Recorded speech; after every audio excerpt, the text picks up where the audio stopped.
다음으로는 포고령 제1호의 위헌성에 대해서 말씀드리겠습니다.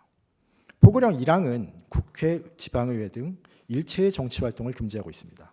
이는 국민과 정당의 정치활동의 자유를 본질적으로 침해하는 것이고 입법활동을 비롯한 정치활동을 그 개념적 기초로 하는 국회의 기능을 정지시키려고 한 것이며 지방자치제도의 근본을 회수하는 내용입니다. 2항은 가짜뉴스, 여론조작 등을 금지하고 3항은 모든 언론 출판을 계엄사 통제 하에 두겠다는 것입니다. 이는 계엄사가 우리 헌법상 허용되지 않는 검열을 하겠다는 것이며 언론 출판의 자유를 전면적으로 박탈하겠다는 것입니다. 4항은 파업 등 근로자의 집회행위를 금지하는 것으로 단체행동권 등 근로 3권을 박탈하는 내용이고 5항은 의료인의 현장 복귀를 강요하는 것으로 직업의 자유를 침해하는 내용입니다. 그런데 포고령의 내용은 단지 국민의 기본권을 침해하는 데 그치지 않습니다. 1항은 국회의 정치활동을 금지해서 국회의 비상계엄 통제 권한을 무력화하겠다는 것이었고 국민의 정치활동을 일체 금지해서 계엄에 반대하는 저항권을 박탈하려는 의도입니다. 2항과 3항은 모든 언론 출판을 계엄사가 통제해서 비상계엄 및 피청구인에게 반대하는 의사표현을 원천 차단하겠다는 목적입니다. 4항은 조직적으로 저항이 가능한 노조활동을 차단하겠다는 것이며 5항은 피청구인의 의료정책에 반대하는 의료인을 적으로 규정하고 말을 듣지 않으면 처단하겠다고 하는 것입니다.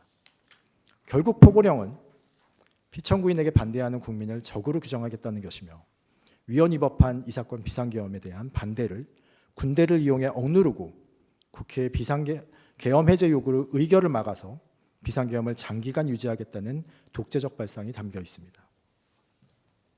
피청구인은 포고령이 상위법규에도 위배되고 내용도 구체적이지 않아서 집행 가능성이 없었다고 주장하고 있습니다.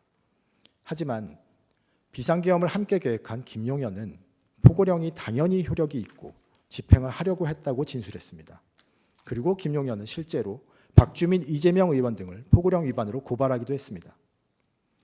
피청구인 역시 경찰청장 조지호에게 6번이나 전화를 해서 국회에 들어가려는 국회의원들은 포고령 위반인이 전부 체포하라고 지시를 했습니다.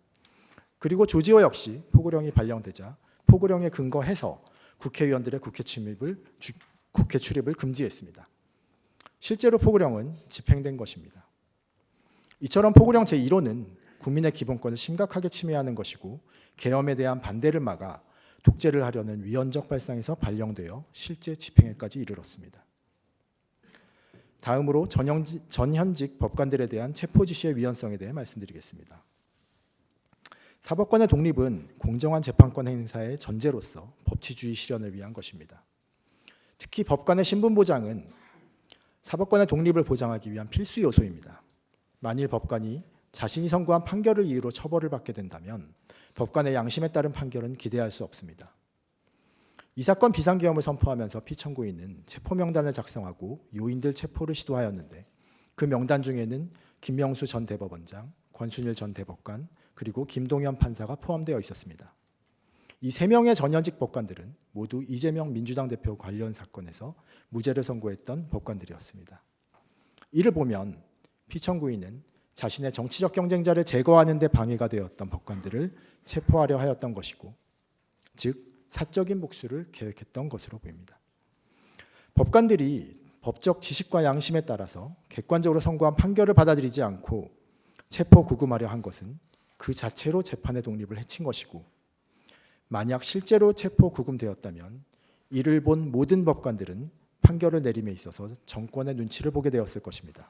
그리고 이것은 결국 사법권의 독립마저 해하는 행위입니다. 현행 헌법은 쿠데타와 계엄을 통해 권력을 잡은 독재 군정을 종식시키고 민주주의의 열망 속에서 탄생했습니다.